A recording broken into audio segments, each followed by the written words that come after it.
জাপানের সিংহল গিলে খেল আস্ত ট্রাককে 4 দিন ধরে আটকা চালক। জাপানের রাজধানী টোকিওর একটি রাস্তায় বিশাল সিংহলের সৃষ্টি হয়েছে। এটির ভেতরে পড়ে গেছে আস্ত একটি ট্রাক, যেটির বৃদ্ধ চালক গত 4 দিন ধরে সেখানে আটকে আছেন।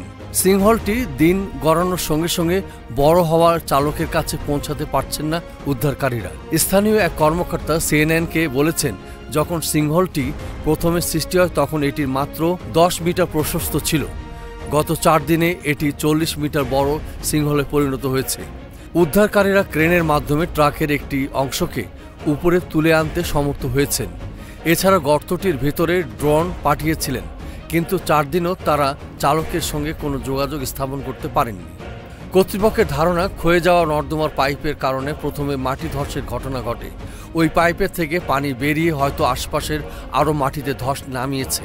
যেখানে গর্তটি সৃষ্টি হচ্ছে সেখানকার অন্তত 200টি বাড়ি মানুষকে নিরাপদ স্থানে চলে যাওয়ার নির্দেশ দেওয়া হয়েছে।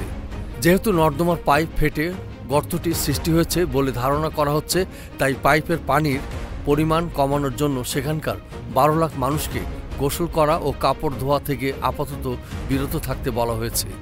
অত্যন্ত জনবহুল এলাকায় এত বড় গর্তের সৃষ্টি হওয়ায় সেখানকার মানুষের মধ্যে ব্যাপক আতঙ্ক দেখা দিয়েছে, কারণ তাদের বাড়ির নিচ দিয়ে নর্দমার যেসব পাইপ গেছে সেগুলো পুরনো হয়ে গেছে। তাদের শঙ্কা, হয়তো এসব পাইপ ফেটেও এ ধরনের বিপর্যয়কর পরিস্থিতির সৃষ্টি হতে পারে।